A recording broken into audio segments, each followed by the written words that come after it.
अल्हम्दुलिल्लाहि रब्बिल आलमीन वस्सलातु वस्सलामु अला अशरफिल अंबिया वल मुरसलीन व अला आलिहि तय्यबीन व अस्हाबिहि ताहिरीन। अम्मा बअदु फ़अऊज़ु बिल्लाहि मिनश शैतानिर रजीम। बिस्मिल्लाहिर रहमानिर रहीम। इन्नल्लाह ला युग़य्यिरु मा बिक़ौमिन हत्ता युग़य्यिरू मा बिअन्फुसिहिम। आमन्तु बिल्लाहि सदक़ल्लाहुल अज़ीम व बल्लग़ना रसूलुहुन नबियुल करीम रऊफ़ुर रहीम अलैहि अफ़ज़लुस सलाति व तस्लीम। अल्लाहुम्मा रब्बि इश्रह ली सदरी व यस्सिर ली अमरी वहलुल उक़दतम मिन लिसानी यफ़क़हू क़ौली। रसूल रहमत वालिक जन्नत शफ़ीए उम्मत सरापा जूद व सखावत बाइसे खैर व बरकत सल्लल्लाहु तआला अलैहि वालिहि वसल्लम इरशाद फरमाते हैं, बेशक क़यामत के दिन उसकी दहशतों और वहशतों से जल्द नजात पाने वाला वो शख्स होगा जिसने मुझ पर दुनिया में कसरत के साथ दुरूद पाक पढ़ा होगा। दुरूद पाक पढ़ना बरोज़े क़यामत की दहशतों और वहशतों से नजात पाने का रास्ता है। तो मेरे अजीज़ों, इस दुनिया में रहकर आप जहाँ बहुत सारे उमूर अंजाम देते हैं, बहुत सारे काम करते हैं, कुछ वक्त निकालें, कुछ वक्त जिस वक्त में आप सिर्फ और सिर्फ अपने प्यारे आका मदीने वाले मुस्तफ़ा सल्लल्लाहु अलैहि वसल्लम की बारगाह में दुरूद व सलाम पढ़ा करें। और आज की शब क़द्र की महफिल में अगर आप ये नियत करके उठें कि रोज़ाना हो सके तो कम से कम 313 मरतबा दुरूद पाक रोज़ाना दिन रात में, चाहे एक साथ पढ़ें या अलग अलग पढ़ें, लेकिन कम अज कम 313 मरतबा दुरूद पाक पढ़ने की नियत जरूर कर लें। इंशाअल्लाह ताला 313 मरतबा दुरूद पाक पढ़ेंगे तो कसरत के साथ दुरूद पाक पढ़ने वालों में शुमार होगा। और इसका जो फैज़ान है, इसकी बरकतें हैं, दुनिया में भी आपको मिलेगी और सिर्फ आपको नहीं, आपकी नस्लों को भी मिलेगी, इसका फैज़ मिलेगा कब्र में भी और इंशाअल्लाह महशर में हुजूर की शफाअत की बशारत है, ज़रूर मिलेगी। तो मुझे उम्मीद है कि आप ये नियत करते हैं कि इंशाअल्लाह रोज़ाना 313 मरतबा अपने प्यारे आका अलैहिस्सलाम की बारगाह में दुरूद व सलाम पढ़ेंगे इंशाअल्लाह अज़्ज़ा व जल। आज ये निहायत ही मोहब्बत के साथ दिल लगाकर गुंबद खज़रा का पुरनूर तस्वुर अपने ज़हन व फिक्र में बसाकर, आँखों को बंद करके, सरों को झुकाकर, निहायत ही अदब व ताज़ीम के साथ अपने रहमत वाले आका की बारगाह में दुरूद व सलाम का नजराना पेश करें। अल्लाहुम्मा सल्लि अला सय्यिदिना व शफीइना व करीमिना व नबिय्यिना व मौलाना मुहम्मदिन व अला आलिहि व सहबिहि व बारिक वसल्लम। हाज़रीन मुहतरम, अल्लाह रब्बुल आलमीन का बेपनाह शुक्र व एहसान है कि अल्लाह पाक ने हमें माह रमज़ान अता फरमाया और आज शब क़द्र की मुक़द्दस रात भी अल्लाह पाक ने हमें अता फरमाई। और मज़ीद अल्लाह का एहसान यह है कि अल्लाह ने हमें अपने घर में बिठाकर शब क़द्र में शब बेदारी करके इबादत करने की भी तौफीक अता फरमाई। मेरे प्यारे, ये जो महफिल में आप बैठे हैं, ये महफिलें दर हकीकत हमारी इस्लाह की खातिर हुआ करती हैं। उम्मत मुस्लिमा की इस्लाह का और क्या रास्ता है? यही एक रास्ता है कि उन्हें जमा करके और अल्लाह उसके रसूल के पैगाम को, कुरान और सुन्नत की तालीमात लोगों के दिलों में रासिख किया जाए, बताया जाए, ताकि लोग अपने दीन की कदर पहचाने। इल्म दीन जब होगा तो लोग अपने दीन पर अमल करें, अल्लाह उसके रसूल के साथ वफादारी करें, अपनी आखिरत की तैयारी करें, अल्लाह उसके रसूल की मोहब्बत पैदा हो, हमारा दिल, हमारी रूह पाकीज़ा हो और हम इस माशरे में एक सच्चे पक्के मुसलमान बन करके ज़िंदगी गुजारने में कामयाब हो जाए। जिन लोगों को इल्म दीन से शगफ होता है, शौक़ और मोहब्बत होती है, हमने देखा है उनकी ज़िंदगी में कुछ न कुछ चेंजिंग ज़रूर होती है। यानी उनका रुझान, उनका मैदान दीन की तरफ, सुन्नत की तरफ, शरीयत की तरफ कुछ ना कुछ, अगरचे मुकम्मल ना सही लेकिन कुछ ना कुछ ज़रूर होता है, बनिस्बत उन लोगों के जो दीनी तालीमात से ताल्लुक़ नहीं रखते हैं, सिर्फ और सिर्फ दिन और रात दुनियादारी में, बिरो लोगों की सोहबत में दिनों रात कारोबार में मसरूफ रहते हैं। हमने उनकी ज़िंदगी देखा है, आपने भी देखा होगा। उनको तो एक सजदा करने की फुर्सत नहीं, सुबह उठे तो हाय दुनिया, शाम रात सोए तो हाय दुनिया, उसी में मस्त है। और आज की हमारी नौजवान जो नस्लें हैं जिनका ताल्लुक उलमाए दीन से है, उलमाए दीन की सोहबत में, उनकी मदरसों में जाते हैं, बैठते हैं, वो तो ठीक है, लेकिन जो दीन से, उलमा से, इल्म दीन से दूर है ना, खुदा की कसम उनकी जिंदगी बहुत मतलब बुरी तरीके से गुजर रही है। बोले दिनों रात बस गालियां बक रहे हैं, झूठ बोल रहे हैं, फरेब कर रहे हैं, हराम कारियां कर रहे हैं, बदकारियां कर रहे हैं, इसी में जिंदगी गुजरती जा रही है। हमने देखा ऐसे नौजवान ऐसे हैं जिन्हें दीन से कोई ताल्लुक नहीं, वो लगता ही नहीं कि मुसलमान, उनकी जिंदगी सरापा काफिरों जैसी गुजरती चली जा रही है। अल्लाह उम्मत मुस्लिमा पर रहम फरमाए। आज मैं इस अहम मजलिस में बहुत ही अहम चीजें आपको बताना चाहता हूँ, गौर के साथ सुने और खुद अपनी जिंदगी पर इसको गौर करें, गौर करें। मेरे अजीजों, ये सिर्फ अपनी इस्लाह की खातिर सोचने के लिए, गौर करने के लिए, जिस दीन को हमने अपनाया है, जिस नबी का हमने कलमा पढ़ा है, तो ये बात मैं बारहा अर्ज करता हूँ, सिर्फ दिल पर हमारे चोट लगे बस। ये जो अजान की आवाज़ हमारे कानों में आती है, हमारे घर में बैठे हैं, अजान की आवाज़ आ रही है, अल्लाह अकबर की सदाएं आ रही है, ये जो कुरान अजीम हम अपने हाथों में लेकर पढ़ते हैं, ये जो नमाज पढ़ते हैं, इबादत करते हैं, आपको पता है इस आजान की आवाज को हमारे कानों तक पहुंचाने के लिए हमारे प्यारे आका इमामुल अंबिया ने कितने पत्थर खाए हैं, इस बात का अंदाजा है मुसलमान को।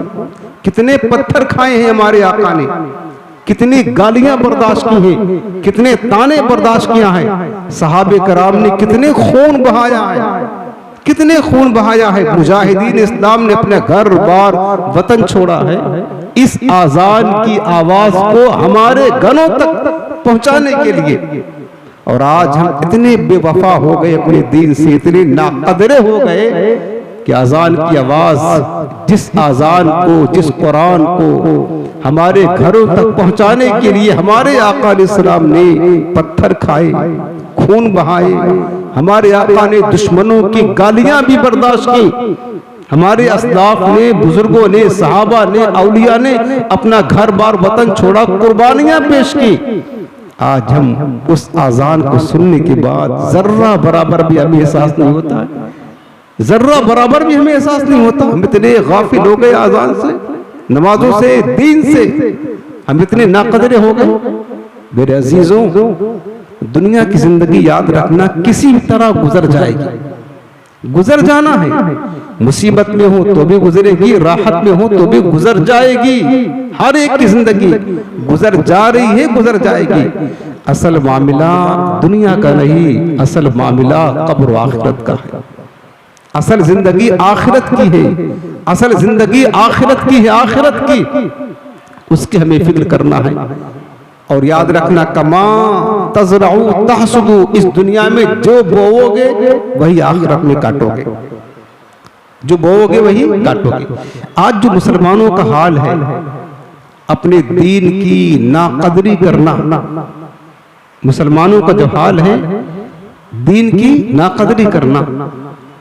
हमारे पास दीन हमें मुफ्त में मिला है, हमने कोई मेहनत नहीं की है, कोई कुर्बानी नहीं दी है, घर बैठे हमें हमारा दीन मिल गया है। हमें इसका एहसास नहीं है, इसका एहसास नहीं है।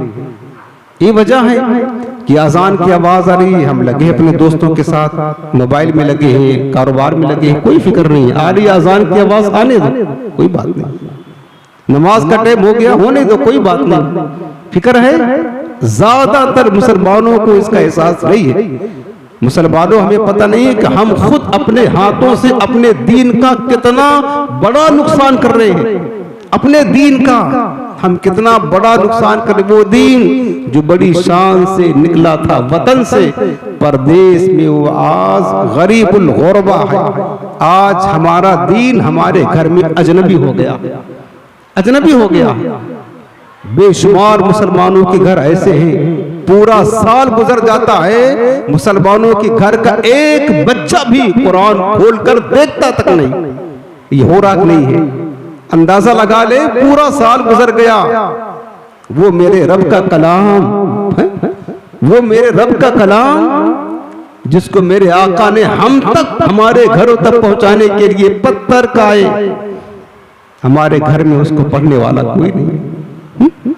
जो दीन बड़ी शान से निकला था वतन से, परदेश में वो आज गरीबुल गुरबा है। आए खासाए खासारी रसूल वक्त दुआ है, उम्मत पे तेरे आके अजब वक्त पड़ा है। मुश्किल हालात से हम गुजरे, इसका नतीजा क्या निकल रहा है?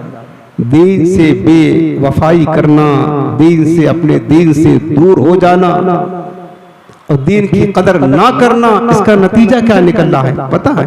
पूरी दुनिया में मुसलमान आज काफिरों के हाथों जलील ख्वार हो रहा है। पूरी दुनिया में आप देख ले, जायजा ले ले, हर जगह इसका नतीजा ये निकल रहा है कि पूरी दुनिया में मुसलमान काफिरों के हाथों जलील ख्वार हो रहा है। हर जगह काफिरों का कब्जा है, गलबा है। जो बज़ाहिर अपने आप को मुसलमानों की हुकूमत कहते हैं, वो भी काफिरों के ज़ेर तसल्लुत है, काफिरों से डरे हैं, सहमे, वो भी कुछ नहीं कर सकते अपने दीन के लिए। नाम सिर्फ रह गया मुसलमान, बस। ये उसका नतीजा, ये दीन से गद्दारी का, बेवफाई का, दीन से दूरी का नतीजा है। और मैं उसकी मिसाल आपको पेश करता हूं। अभी दीन से दूर रहना, दीन की कदर ना करना, मा कदरुल्लाह हक्का कदर, रब ने फरमाया। और लोगों ने तो अल्लाह की कदर ही ना की, जैसा कि कदर करने का हक था।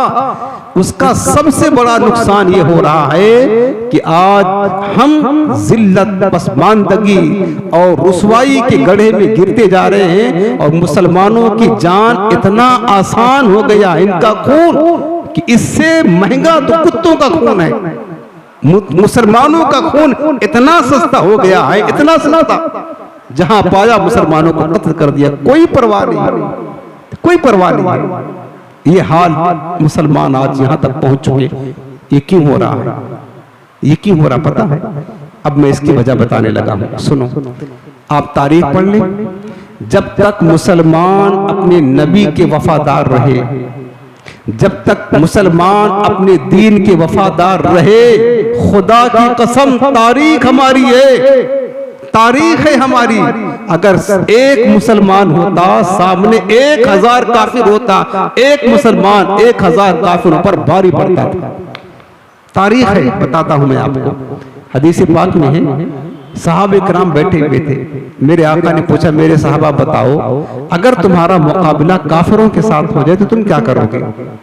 तो साहबा ने कहा, हुजूर, अगर हमारा मुकाबला काफिरों के साथ हो, अगर हम तन्हा और सामने 1000 काफिर हो, हम उसे भगा देंगे। जज्बा देखिए, हम तन्हा हो और सामने 1000 काफिर हो, हम उसे भगा देंगे।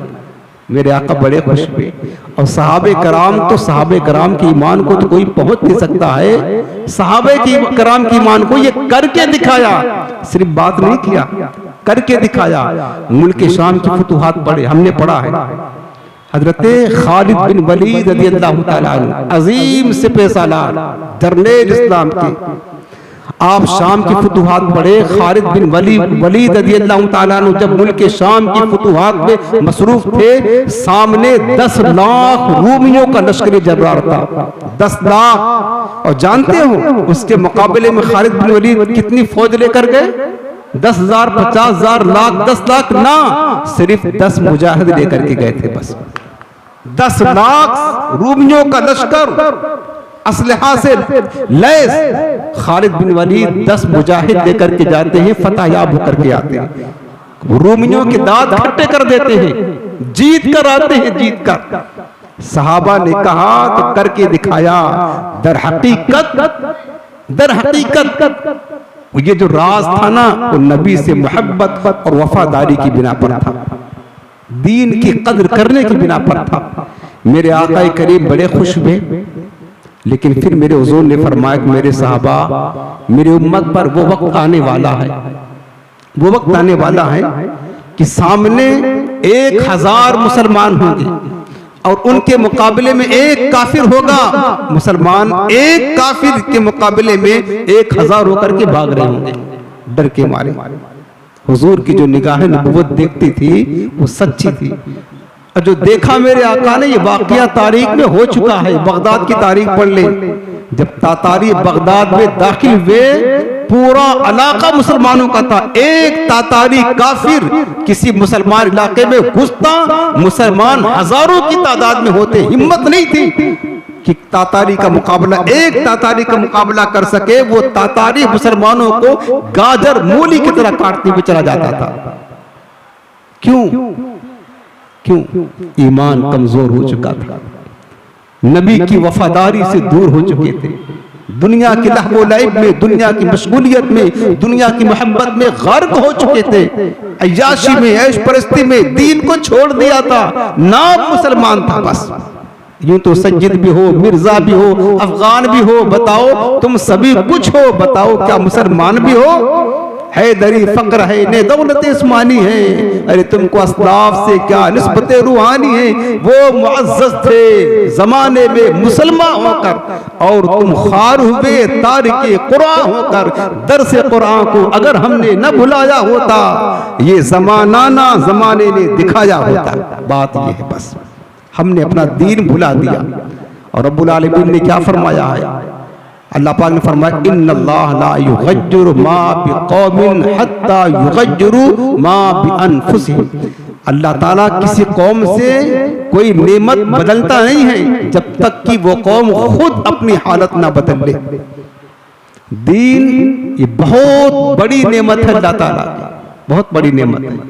अगर हमने अपने दीन की कदर ना की, इस नेमत इलाही की कदर ना की, तो अल्लाह का वादा है फिर अल्लाह ताला हालात बदल देता है। अल्लाह रब्बुल आलमीन हालात बदल देता है, हमसे नेमत छीन लेता है, और ये हमारे साथ हुआ। अब मैं आपको सुनाने लगा हूँ स्पेन की तारीख, सुन ले मेरे अजीजों, ये हमारी नसीहत के लिए है। नौजवान नस्लों, आज तुम्हें हर चीज करने का वक्त है, अपने दीन के लिए थोड़ा भी वक्त देने के लिए तुम्हारे पास फुर्सत नहीं है।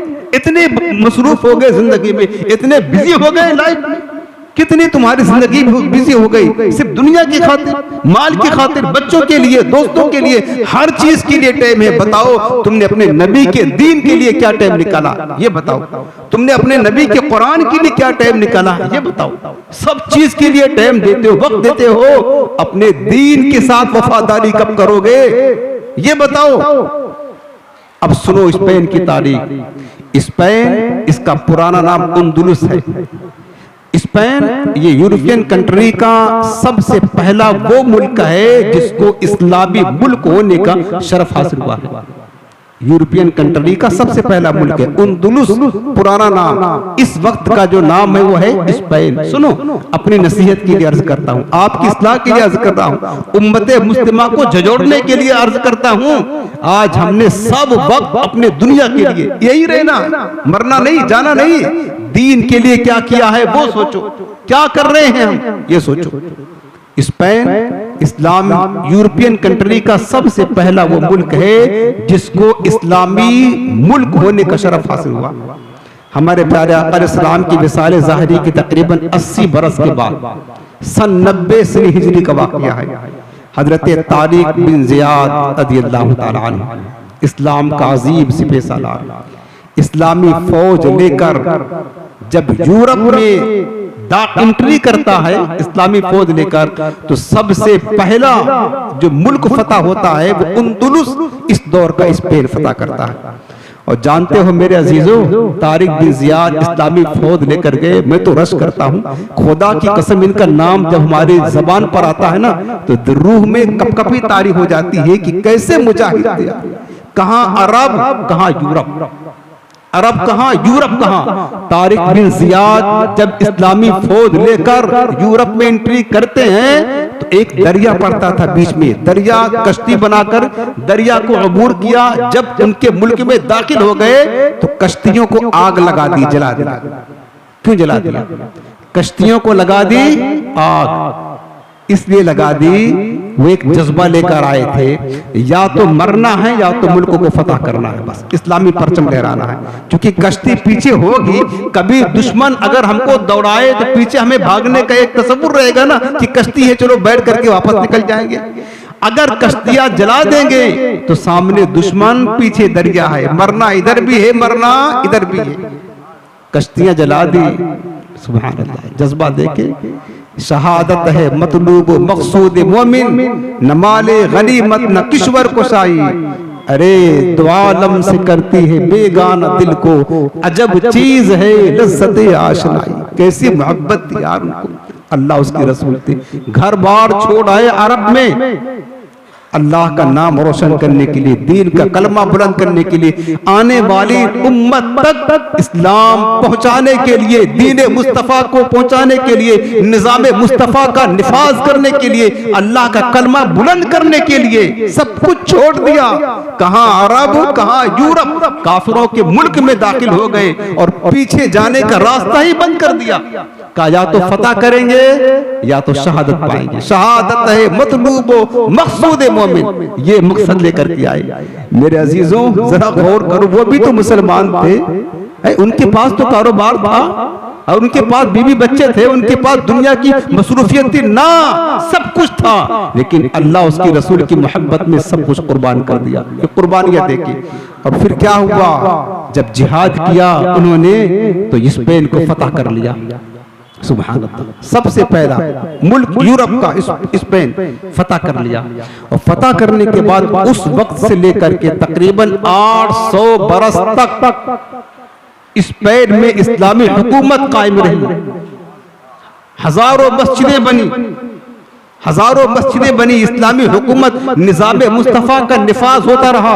अरब से बड़े बड़े उलमा आए और स्पेन इतना तरक्की करता गया, इतना तरक्की करता गया कि जो अरब यूरोप ममालिक के बादशाह थे वो अपने बच्चों को पढ़ाने के लिए यहाँ स्पेन भेजते थे ताकि अरब के उलमा इनको पढ़ाएं। फिर जब ये पढ़ करके जाते थे लोग उन्हें देखने के लिए आते थे, अरे ये वो लोग हैं जो अरब वाले से पढ़ करके आए हैं। इतना तरक्की कर गया। स्पेन में हजारों मस्जिदें बन गई, समझ रहे, मस्जिद करतबा आलीशान मस्जिद है, बन गई। इतना तरक्की कर गया, इल्म व अदब का मरकज बन गया। लेकिन क्या हुआ फिर, आज आप जाकर के देखें स्पेन आज की तारीख में अलल ऐनान वहां नमाज पढ़ने की इजाजत नहीं है मुसलमानों को। मुसलमान अपना नाम भी नहीं ले सकता है, न कुर्बानी कर सकता है, न अजान दे सकता है। इस्लामी शायर का खात्मा हो गया। आज वो कैफियत नहीं। 800 बरस तक जिस सरजमीन पर इस्लाम का निफाज रहा, जिस सरजमीन पर निज़ाम मुस्तफ़ा चलता रहा, अब हाल ये हो गया है कि वहां पर इस्लाम की कोई निशानी बाकी ना रही। मस्जिदें आज भी 500 मस्जिदें ऐसी हैं जो ईसाइयों ने जिसको अपना चर्च बना लिया है, वहां घंटियां बजती हैं। कितनी मस्जिदें ऐसी हैं जो घोड़ों के अस्तबल में तब्दील हो गई, मदरसे खानकाहें बंद हो गए। ये कैफियत हो गई। 800 बरस को तस्वुर कर सकता है, जिस सरजमीन पर इस्लामी निजाम कायम रहा हो वहां पर हालात ये पैदा हो गए कि वहां पर इस्लाम का नाम लेना जो है ना जुर्म समझा जाने लगा। वहां पर मस्जिदें जो है ना वीरान कर दी गई, घोड़ों के अस्तबल में बदल दी गई, ईसाइयों के चर्च बना दी गई। ये क्या तस्वुर हो सकता था? हालात बदल जाते हैं। अल्लाह ने क्या फरमाया, इन्नल्लाह ला युगय्यिरु मा बिक़ौमिन हत्ता युगय्यिरु मा बिअनफुसिहिम। अल्लाह ताला कभी उस कौम से कोई नेमत को ज़ाइल नहीं करता है, नहीं बदलता है, जब तक कि कौम खुद अपनी हालत ना चेंज कर ले। जब मुसलमान अपनी हालात चेंज कर लेते हैं, बदल लेते हैं, दीन से गद्दारी और बेवफाई करना शुरू कर देते हैं, अपने दीन की नाकदरी करना शुरू कर देते हैं, अल्लाह उसके रसूल के हकामत को पामाल करना शुरू कर देते हैं, फिर अल्लाह की बारगाह से सख्त तरीन फैसले आना शुरू हो जाते हैं। वजह क्या बनी? वजह क्या बनी? उलमा ने बयान फरमाया है, तारीख लिखा है, स्पेन जो इस्लामी हुकूमत 800 बरस तकरीबन कायम रहा वहां पर, लेकिन अब वहां पर इस्लाम के शायर को मिटा दिया गया। मस्जिदें चर्च में तब्दील हो गई, मस्जिदें वहां की जो थी ना वो घोड़ों के अस्तबल में बदल दी गई, हालात चेंज हो गए। उलमा ने बयान फरमाया कि फिर वो वक्त भी आया, स्पेन में तरक्की की बजाय तनज़्ज़ुली आती गई। और ये क्यों हुआ? उलमा ने बयान फरमाया, इसका सबब बयान फरमाया है, एक वो दौर आया कि इतनी तरक्की याफ्ता इस्लामी मुल्क होने के बावजूद मुसलमान जब अपने नबी से, अपने दीन से बेवफाई करना शुरू कर दिया, एक वो दौर आया कि मुसलमान अपने बच्चों को मॉडर्न बनाने लगे। जब मॉडर्न बनाने लगे, दुनियादार बनाने लगे, तो फिर क्या हुआ? मस्जिद के मुसल्लों पर आने वाले लोग बाकी न रहे। समझ रहे? मस्जिद के मुसल्ले पर आने वाले लोग बाकी ना रहे, दीन की हिफाजत करने वाले उलमा बाकी ना रहे। वो दौर आया कि मुसलमान जो है ना, फिर इन दुश्मनों ने अंग्रेजी फैशन देना शुरू कर दिया, यहूद और नसारा ने। और हमेशा याद रखना, आप तारीख पढ़ ले इस्लाम की, यहूद और नसारा जब मुसलमान पर गलबा नहीं पाते तो मुसलमानों के दरमियान में जो है ना उर्यानियत को, फहाशियत को, बेहयाई को, इन चीजों को राइज कर देते हैं। और मुसलमान जब अय्याशी में लग जाते हैं तो आसानी के साथ यहूद और नसारा मुसलमान से अपनी जंग जीत लेते हैं। वहां पर यही हुआ, इन दुश्मनों ने क्या किया?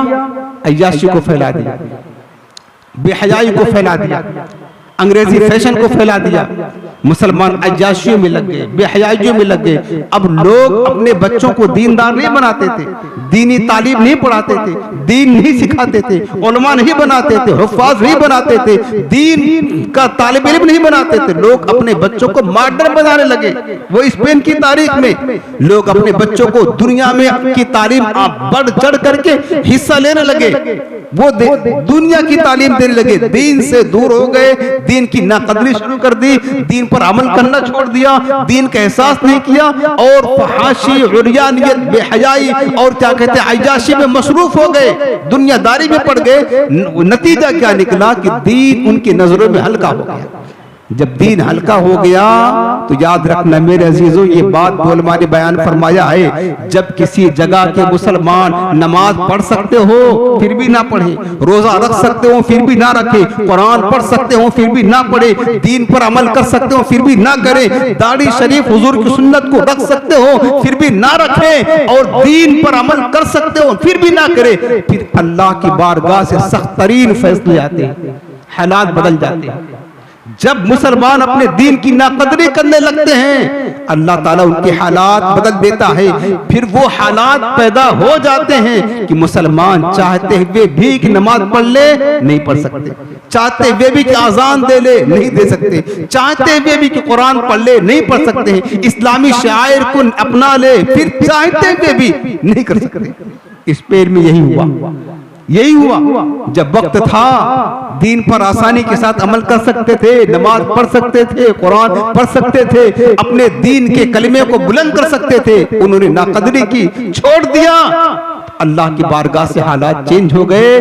फिर जब काफिरों का गलबा हुआ, काफिरों का गलबा हुआ, तो फिर क्या हुआ? अब वहां पर उनके दीन पर अमल करना उनके लिए दुश्वार हो गया। अब कोई नमाज पढ़ना चाहता था उसको नमाज पढ़ने नहीं दिया जाता था। अपने मस्जिदों की नकदरी की, मस्जिदें छीन ली गई उनसे, घोड़ों के अस्तबल में तब्दील कर दी गई। 800 साल इस्लामी हुकूमत होने के बावजूद भी वो वक्त आया, फिर ईसाइयों ने, यहूदियों ने मुसलमानों को मारना शुरू कर दिया, कत्ल करना शुरू कर दिया। या तो मारे गए स्पेन के मुसलमान, या तो भाग गए, या तो कत्ल कर दिए गए, या तो फिर वो ईसाई मुर्तद बन गए, उनका दीन उनके हाथ से चला गया। इस तरीके से 800 साल की इस्लामी तारीख वाला मुल्क गैरों के कब्जे में आ गया और वहां पर इस्लाम का नामो निशान मिटा दिया गया। मेरे अजीजों, क्या हम हाथ पे हाथ धरे मुंतजरे फरदा है ना बैठे हैं, हम क्या सोचते हैं क्या हमारे पास ये हालात नहीं आ सकते? आप दूर ना जाएं, कश्मीर के हालात पिछली तारीखों में लिखे, आप पढ़ ले। जब कश्मीर में ये सिखों का राज था, राज, उस दौर में मुसलमानों पर वो जुल्म हुआ कि मस्जिदों को बंद कर दिया गया, मस्जिदों को अस्तबल बना दिए गए और मुसलमानों के साथ वो सुलूक किया गया। अगर कोई मुसलमान नमाज पढ़ता, उसकी खाल लोगों के सामने खींच ली जाती ताकि इसको देखकर कोई दोबारा नमाज पढ़ने की जुर्रत ना कर सके। उलमा को खड़े करके उनके सीने में सुइयां चुभो करके उन्हें शहीद किया जाता था। एक एक औरत के साथ 10-10, 20-20 लोग जो है ना उसकी अस्मत दरी करते, उसके साथ जाती और जुर्म किया करते थे। ये सब कुछ हुआ है इस्लामी तारीख में, ये सब कुछ हुआ है। मेरे अजीजों, क्या हम समझते हैं अगर हम पर ये हालात आ गए तो क्या कोई बचाने वाला आएगा, हमारी मदद करने वाला कोई आएगा? क्या हम सोच रहे हैं? और आपको एहसास नहीं है ये हालात बनाए जा रहे हमारे मुल्क में, आपको पता नहीं? बाज़ दानिशोरों ने पढ़ा, हमने मजमून पढ़ा है, ये कहते हैं कि 2024 का इलेक्शन ये हो सकता आखिरी इलेक्शन हो। ये मुसलमानों, ये इलेक्शन नहीं, ये मुसलमानों की तकदीर बदलने वाला इलेक्शन है। ये भी हालात हैं और हम देख रहे हैं मेरे अजीजों, धीरे धीरे हम देख रहे हैं कि हमारे मुल्क के जो हालात तेजी के साथ बदल रहे हैं। और आपको एक मिसाल छोटी सी देता हूं, अभी 2-3 साल पहले की बात है। आप पूरे हिंदुस्तान में कहीं भी सफर करें, जहां मर्जी चाहे नमाज पढ़ ले, आप स्टेशन पर, बस अड्डा पर नमाज पढ़ ले, रोड पर नमाज पढ़ ले, कहीं भी पढ़े। अब आप सफर करके दिखाओ और ट्रेन पर नमाज पढ़ करके दिखाओ, नहीं पढ़ सकते हो। ये बदल गया। अब हम चाहते हुए भी बड़ी दुश्वारी होती है, ट्रेन पर नमाज जाएं तो सफर में नमाजें कज़ा कर दिया। तो पहले नहीं होता था, हम जहां मर्जी चाहती थी मुसल्ला बिछा देते, ट्रेन खड़ी हुई, नमाज पढ़ ली। अब आप नहीं कर सकते। ये हालात धीरे धीरे बदलते, ये नेमत हमसे छीन ली गई, हालात बदल गए। अब हम जहां मर्जी चाहे कि नमाज का वक्त हो गया पढ़ ले, पहले पढ़ सकते थे, अब नहीं पढ़ पाएंगे, अब नहीं पढ़ सकते। अब आप पढ़ेंगे FIR हो जाएगी, आप बंद हो जाएंगे, आप पर मुकदमा दायर हो जाएगा। इसी तरीके से और भी मिसालें हमारे मुल्क में हैं। आप अभी यूपी जाएं, यूपी में अभी हालात ये चल रहे हैं कि मदरसों को खत्म कर दिया जाए। हमारे उलमा ने बयान फरमाए, मेरे अजीजों, ये मदरसे जो है ना, दीनी मदरसे, दारुल उलूम इस्लाम का किला है। और आज जो कुछ दीन बाकी है, खुदा की कसम ये मदरसों की बरकतों से बाकी है, ये मदरसों से बाकी है। उलमा कहाँ से पैदा हो रहे हैं, मुफ्ती कहाँ से बन रहे हैं, हाफिज आपको जो तराबी सुनाते कहाँ से आ रहे हैं, जो आपकी जनाजा पढ़ाते हैं, आपका निकाह पढ़ाते हैं, आपके दीनी मसाइल का हल बताते हैं, कहाँ से आ रहे हैं? इन मदरसों से आ रहे हैं। और आपको एक राज की बात बताऊं, एक मजमून हमने काफी वक्त पहले पढ़ा था। ये जो आज हिंदुस्तान में एक संगठन है RSS, आप जानते होंगे, ये एक टीम इनकी स्पेन गई और ये बरसों से अपने टारगेट में लगे हुए हैं। बरसों से मुसलमानों को, इनका मकसद है कि मुसलमानों का सफाया कर देना इस मुल्क से, जो स्पेन में हुआ। इन्होंने जब सुना स्पेन की तारीख कि 800 बरस इस्लामी हुकूमत जहां रही, आज वहां पर इस्लाम नाम लेने वाला कोई नहीं, आखिर उन्होंने कैसे किया ये तब्दीली? वहां गए तहकीक करने के लिए। हम तो सो रहे हैं, अपने कामकाज में मसरूफ हैं, और वहां जाकर उनसे पूछा, स्पेन के लोगों से जो वहां के दानिश्वर थे, बताओ तुमने इतना बड़ा काम किया, 800 बरस इस्लामी राज जिस सरजमीन पर था वहां पर तुमने इस्लाम का नामो निशान तक मिटा दिया, कैसे किया तुमने? ये बताओ। इसका मतलब है कि हम भी यही करना चाहते हैं अपने मुल्क में। उन्होंने सबसे बड़ी बात जो बताया ना, बुनियादी बात का, देखो अगर तुम ये करना चाहते हो तो सबसे पहला काम ये करो कि मुसलमान कौम से उनके उलमा को दूर कर दो। बस पहला काम ये करो, मुसलमान कौम से उलमा से मुसलमानों को दूर कर दो, बदजन कर दो। सबसे बड़ा नतीजा ये निकलेगा कि जब वो कौम अपने रहनुमा की, अपने उलमा की, अपने आलिम की बात ना सुनेगी, अपना दीन ना सुनेगी, उनकी बात ना मानेगी, तो नतीजा ये निकलेगा कि ये इनके नजरों में इनके दीन की कोई कदर बाकी ना रहेगी। फिर ये कौम मुर्दा हो जाएगी, मुर्दा हो जाएगी। ईमान की अहमियत, ईमानी हरारत बेदार करने वाला तुम्हारे दिलों में ये आलिम है, आलिम का बाकी न रहेगी। और दूसरा काम ये करो कि जो दीनी इनके मदरसे हैं, जहां से इनके दीन की, इनके इल्म की नशर व इशाअत होती है, उस मदरसे को बंद करा दो। बस ये दो काम करोगे तो धीरे धीरे तुम जो है ना, जो हमने किया है मुसलमानों का खात्मा करने में कामयाब हो जाओगे। मेरे अजीजों, ये चीज भी आज हमारे मुल्क में शुरू हो चुका है, हम एहसास नहीं करते हैं, शुरू हो चुका है। जो हमारे उलमा हमें जगा रहे हैं, हमारे उलमा हमें अपने दीन की कदर बता रहे हैं, हमारे उलमा हमारे दिल में जज्बात इस्लाम का पैदा कर रहे हैं, उन उलमा को पकड़ करके जेल में बंद कर दिया जा रहा, ताकि अपना मुंह बंद रखते, ये कौम बेदार ना होने पाए, ये कौम सो रही है, इसको मुर्दा रहने दो और इसी मुर्दा कौम पर हमला करके इनको हमेशा के लिए खत्म कर दो। ये हो रहा है, हो चुका है। और यूपी जाकर के देखे, शुरुआत है यहाँ मदरसा, जो हजारों मदरसे चलते दीनी जांच उलमा, और यूपी वो मदरसा है, वो जगह है पूरे हिंदुस्तान में, बल्कि पूरी दुनिया में, जहां से उलमा निकलते हैं और पूरे हिंदुस्तान में, पूरी दुनिया में इल्म का फैजान, हुजूर के दीन का निफाज करते हैं, हुजूर के दीन और शरीयत को लोगों तक बताते हैं, दीन मुस्तफा लोगों तक पहुंचाते हैं। उस सरजमीन से आज मदरसे को खत्म करने के लिए हाई कोर्ट ने फैसला दे दिया है कि मदरसा बंद कर दिया जाए। बहरहाल अभी तो मामला चल, अल्लाह खैर फरमाए। ये मैं बता रहा हूं कि लोगों की नजरें लगी है, शुरू कर दिया काम। और मैंने बताया ना कि दायन शुरू ने ये बात कही है, ये 2024 के इलेक्शन मुसलमानों की किस्मत का फैसला होने वाला। खुशफहमी में ना रहे, और ये सब नतीजा सिर्फ हमारी बदअमली का है, बस उलमा ने लिखा और कुरान और सुन्नत का निचोड़ है। मेरे अजीजों, इस पेड़ में यही हुआ जब मुसलमान बदअमल हो गए, बेहया हो गए, दीन की नाकदरी करने लगे और दीन को हल्का समझने लगे, रब्बुल आलमीन की बारगाह से सख्त फैसले आ गए। फिर हालात वहां ऐसे बदल गए कि मुसलमानों का नामो निशान मिटा करके रख दिया गया। हमारे मुल्क में भी आज यही हो रहा है, हमारी शरीयत पर हमला हो रहा है, हमारे दीन पर हमला हो रहा है, हमारे इस्लाम पर हमला हो रहा है। शरीयत के कानून को चेंज करने की बातें हो रही है, कानून चेंज किया जा रहा है, बहुत कुछ हो रहा है, धीरे धीरे हो रहा है। मेरे अजीजों, उठो, अगर न हश्र न होगा फिर कभी, दौड़ो कि जमाना चाल अपनी चल गया, होश के नाखून ले कहाँ सो रहे हैं। हम तो चलो कब्रों में चले जाएंगे, हमारी नस्लें क्या करेंगी ये तो सोचो, हमारी नस्लें अपना ईमान कैसे बचाएंगी ये तो सोचो। उलमा ने बात बयान किया है, बुखारा, समरकंद, बुखारा, समरकंद ये ऐसे ममालिक है जो एक दौर में इल्म फन का मरकज थे। इमाम बुखारी जहां बैठकर हदीसें लिखा करते, हदीसों का दर्स दिया करते थे, बेशुमार उलमा पढ़ा करते थे। गरीब नवाज सरकार समरकंद पढ़ने गए। एक वो दौर था जो ये सारे ममालिक और शहर जो इस्लाम का मरकज रहे, दीन का मरकज रहे, इस्लामी निफाज चलता रहा, इस्लामी हुकूमत कायम रही।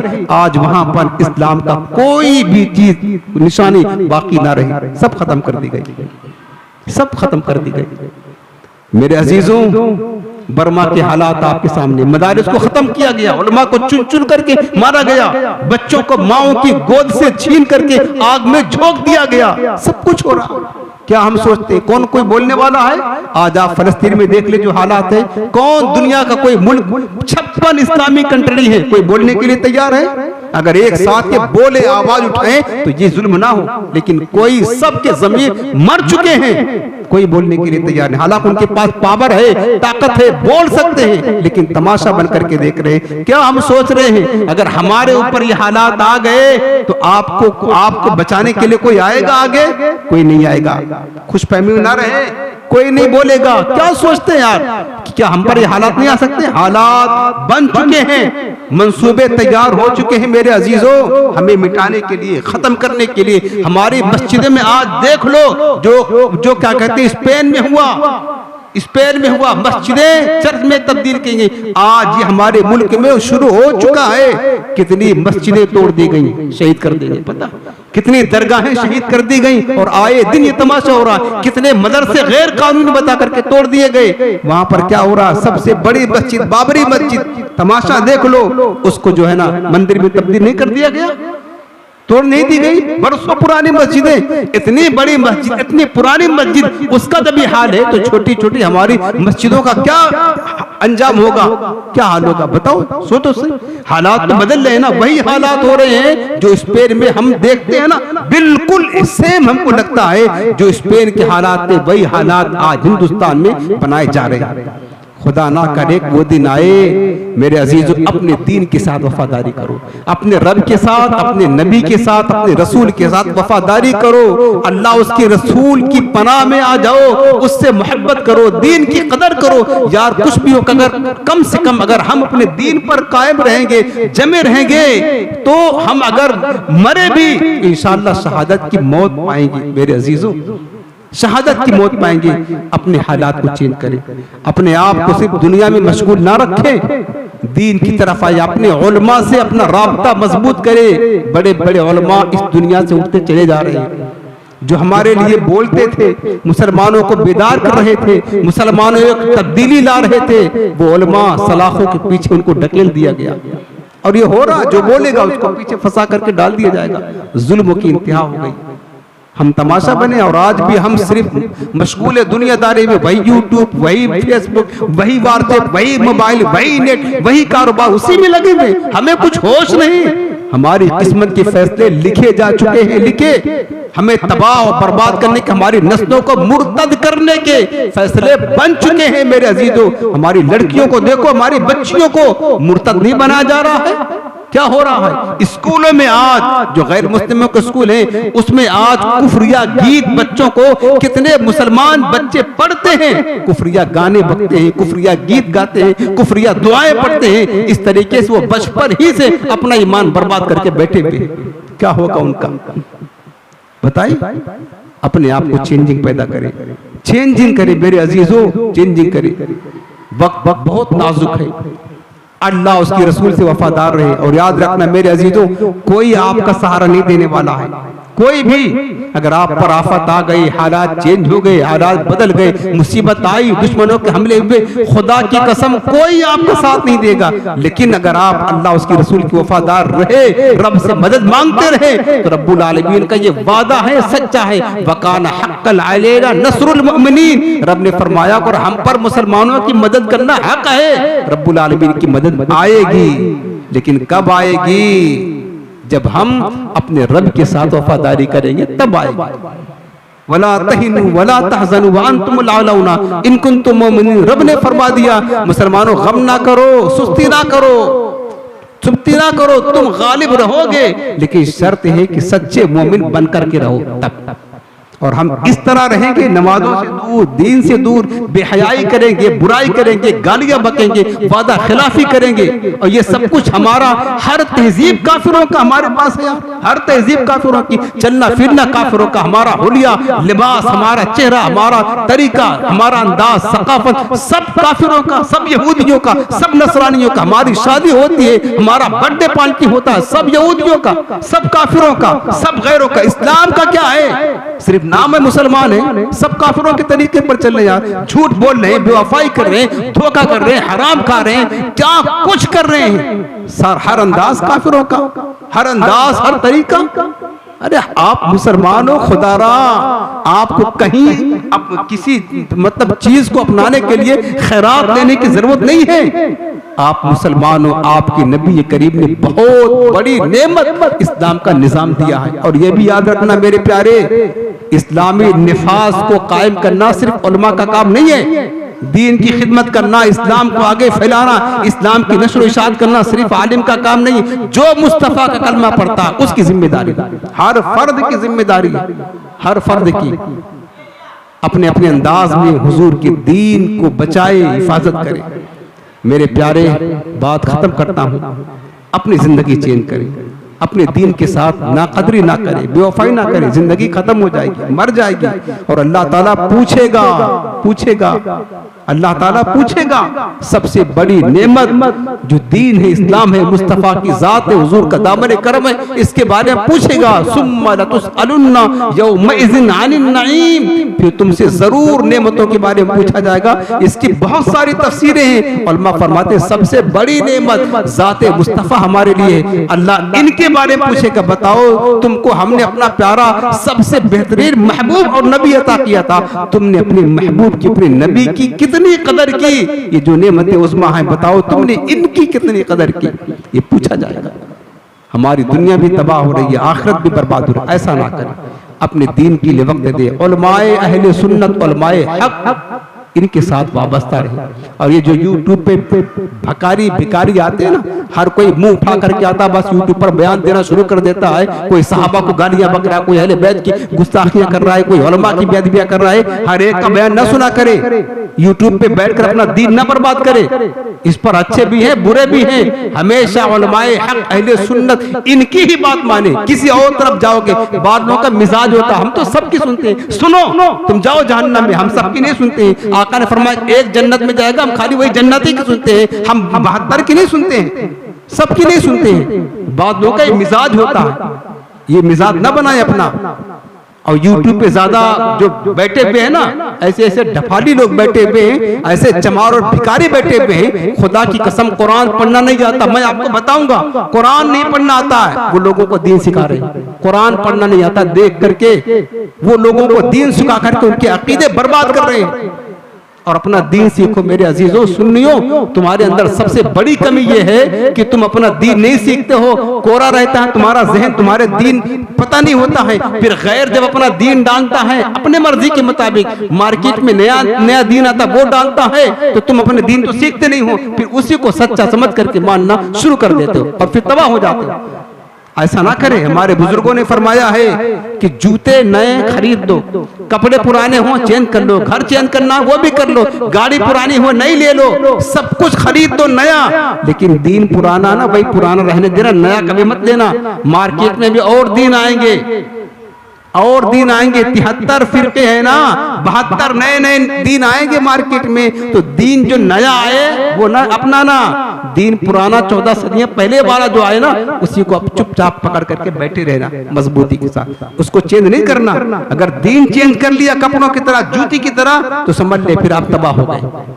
दीन जो सहाबा का था, अहले बैत का था, बुजुर्गों का, वो अहले सुन्नत का दीन है। इसी पर मजबूती के साथ कायम रहना, उलमाए अहले सुन्नत से राब्ते में रहना, इनकी मदरसों में सोबतों में बैठा करो, अपने आप को चेंज करो, अल्लाह उसके रसूल की वफादारी के साथ रहो। मेरे अजीजों वक्त बहुत बहुत नाजुक है और अल्लाह से भीख मांगा करो, मौला हमारी नस्लों को, हमारी दीन और ईमान की हिफाजत फरमा, अल्लाह हमारे हालात सलामत फरमा दे। अल्लाह बस हमें मुस्लिम हुक्मरान अल्लाह या आदिल मुंसिफ अल्लाह हुक्मरान अता फरमा दे। अल्लाह हमारे मुल्क को की हिफाजत फरमाए, जालिमों के शर से अल्लाह ताला बचाए, और दीन की अल्लाह हम सबको वफादारी करने की, दीन की खिदमत करने की अल्लाह तौफीक अता फरमाए। आमीन बिजाह नबील करीम। अस्सलामु अलैकुम व रहमतुल्लाह।